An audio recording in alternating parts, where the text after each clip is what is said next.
Hey everyone, Melanie Minshinger here, illustrator for Gina K Designs. Today I'm sharing this very simple project that I created with my new Beautiful Tulips stamp and die bundle from Gina K Designs. This was the most requested one from my tip sheet that I shared for inspiration, just how to color white tulips on a white background. It just takes a few hints of ink. I used alcohol markers on this, very minimal supplies today. So let's get started. In addition to the bundle, I used a MISTI for stamping my images. I have got the Gina K Designs Jet Black Amalgam ink. This is my favorite for stamping line art images and coloring with alcohol markers. I used the Scallop matte die from the Master Layout set. I will post that in the description below. I used the Gina K Intra-cut for cutting out my dies, and then the magnetic plate stack for doing that cutting. I'm using some different markers today. I've got a combination here of Spectrum Noir and Arteza. So whatever alcohol markers you use, I will list the colors below, but you just want to have a couple different greens, a light one and a dark one for the foliage. I've got a very pale green and then two different grays that I'm going to be using for the petals and the shadow and the glass. So these are A251, A255, I've got A643, A5947, and then in the Spectrum Noir, the DG1. And this is just a very pale, barely there green, and it's just going to give a lot of life to those tulips. It might be hard to see in the video, but it is there. The cardstock that we're using today, I've got some of the Gina K Soft Stone, and the original sample that I did a top fold card. This is the only piece I have left of my soft stone. I love this gray so much. So this is actually a side fold card. This is 5.5 inches by 8.5, scored with that little Scor-buddy scoring board at 4.25 inches. Then you'll just need some white layering weight cardstock. So this is just a half a sheet, enough for die cutting that scalloped matte and then for the popped up greeting that we're going to be doing. And then I just got this little stapler that I like to use for my checky tool. So let's go ahead and begin. Oh, I've also got some foam squares that we're going to use here for adhering this. So let's go ahead and get our mat stamped so that we can get onto the coloring. So the first thing that I want to do is just put my mat inside my MISTI, and then I'm going to get out this big, beautiful tulip image.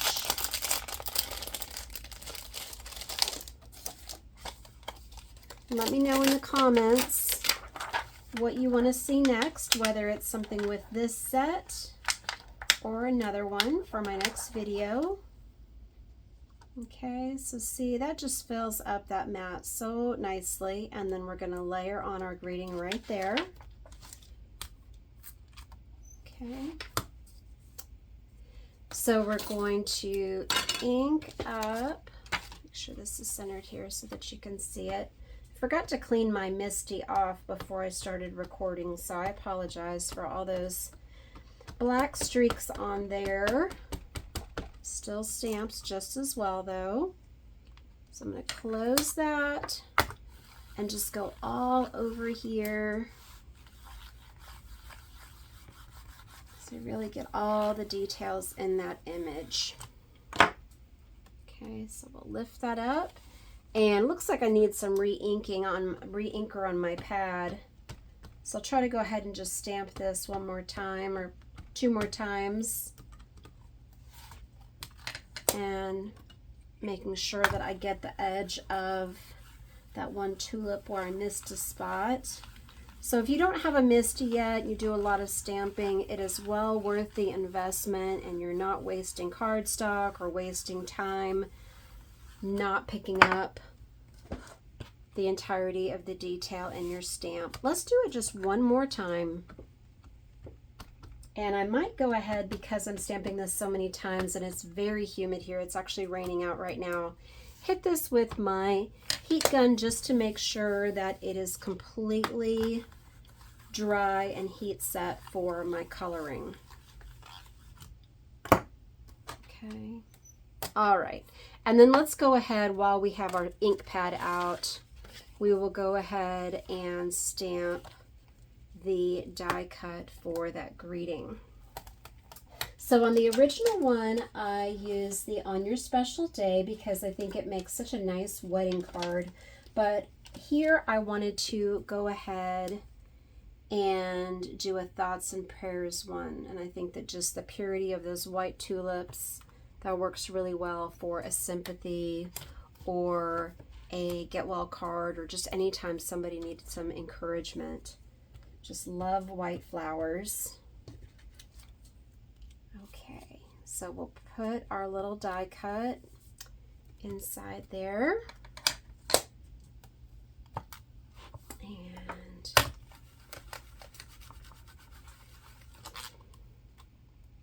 okay, we'll do it one more time just to make it nice and dark and crisp like our image. Okay, so our stamping is done. Pull this out and set this aside. So I'm going to grab my heat tool here,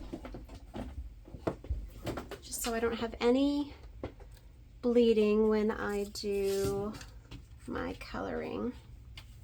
So I've got two settings on this heat gun, one that's good for watercoloring and one that's good for embossing. I'm just going to blow in here just a little bit.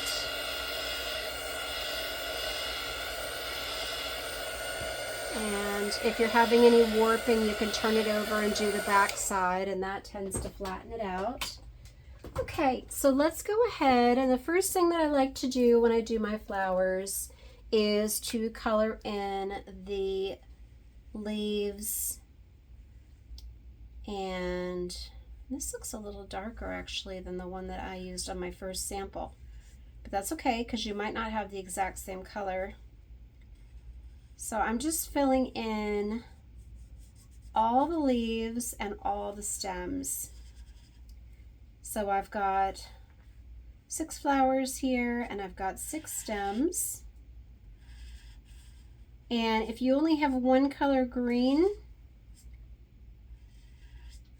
that will work by just filling it all in. And then if you want to add dimension to it, you can just go over the areas where you want the green to be the heaviest.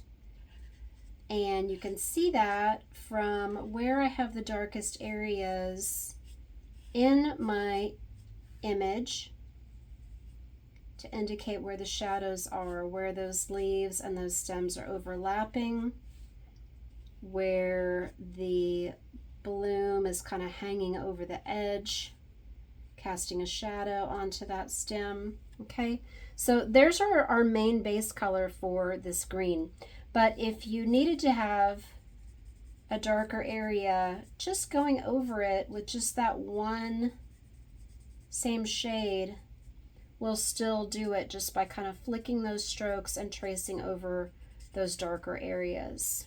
Okay, so you don't have to have a lot of markers in your arsenal. I don't want that to keep you from trying to create a more dimensional look.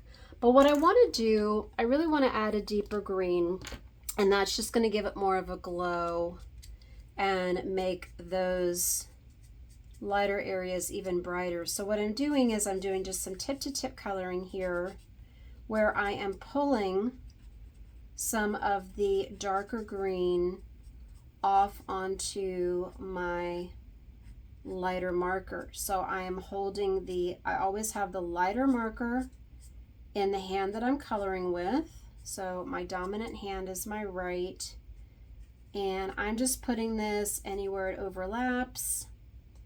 I'm putting it just underneath each of the tulips. Oh, I went out the lines a little there. So if you have a blender pen, you can go in. I don't have my readers on right now. That's one thing that's different than when I started illustrating. I really need readers more often now for things that are close up or fine detail, or I'll admit it, I've been on my screens a little bit today. I'm kind of having some double blurry vision from that. And if you don't feel comfortable with the tip-to-tip coloring, or I guess I should also say, you know, if you don't have alcohol markers, you can still do this. The reason that this tip-to-tip coloring works is since the alcohol, that will eventually come off of your lighter marker. But if you have water-based markers, the places that you want to put that dark green in is anywhere that you see those very dark folds or areas in my image, my illustration there. So I'm behind where they overlap. Okay, and so I hope you can see that really starting to pop out there. Maybe casting a little shadow on that leaf from this tulip. So I always think about, one other thing that you want to think about is where your light source is coming from. Is it coming from the side, the top? I usually have it coming down this way, kind of like pointing towards my greeting. And then if you feel like you want a more blended look or you've gone too dark, then you can take your alcohol marker and use the lighter one and then just go in and go over it, and then that will just blend that. Okay, what I also want to do is, and this, you might need to feel brave for this, but it's really going to look a lot more realistic if you will put just a couple tiny strokes of your lighter green marker in here where it would be reflecting and refracting on that glass. Okay, now we're going to take that lighter gray marker and I'm going to go in with the fine tip here, and I'm just going to put in the water. So just a very pale gray. It's going to go under that water line there, the edge of that. And I'm not going to go all the way to the bottom because we're thinking about the width of this glass vase. Okay. I'm also going to put just a couple lines on here up top. And just go in. Okay. Now what I want to do is I'm going to bring up on the underside of these tulips just a little bit of gray. I'm doing just some flicking strokes, covering up those lines where you see it's creating those veins and folds in the petals, pulling it up there in the middle and then around on the sides, and then just following that. It's going to make it look more curved, like it's cupping. Okay, so I like to try to show you just the very basics first if you have less time or fewer markers, or just want to grow in your confidence and not spend quite as much time. Just that little effort there, that will add some dimension to those tulips. Now I'm going to take the darker gray and I'm going to go in and I'm just going to do a few little flecks. And if there's a lot of difference in your gray, you can just do some blending. And I like how this has kind of a blue undertone. I recommend something that is either has kind of a green cast to it or a blue or a violet. We want this to be more of a cool gray than a warm gray because you don't want your flowers to look muddy. Okay, so see just where those blooms, the petals are overlapping, and then you can go back in with your lighter gray to kind of, or you could do that tip-to-tip coloring. So a couple different options here. Can pick up the darker on my lighter one. So just pulling that in. But see how that really just makes the top of the petals where you want them to be the lightest just look really nice and bright white. Okay. Then what I want to do is I need to create a shadow there for the bottom. I'm going to put in just a little bit of a deeper blue here, or the gray, kind of just some curved lines there at the bottom of the inside of the bottom of that vase. Okay, now let's go ahead and just create a shadow here. So it needs to come out about the same width as these tulips. So I'm going to surround this here, front and the back, but it's not going to be a perfect circle because you have those different tulips hanging over there, some coming around the front, some heading towards the back. And then I'm just going to pick up a little more. You want the shadow to be the darkest around your vase, and then it's just going to fade out.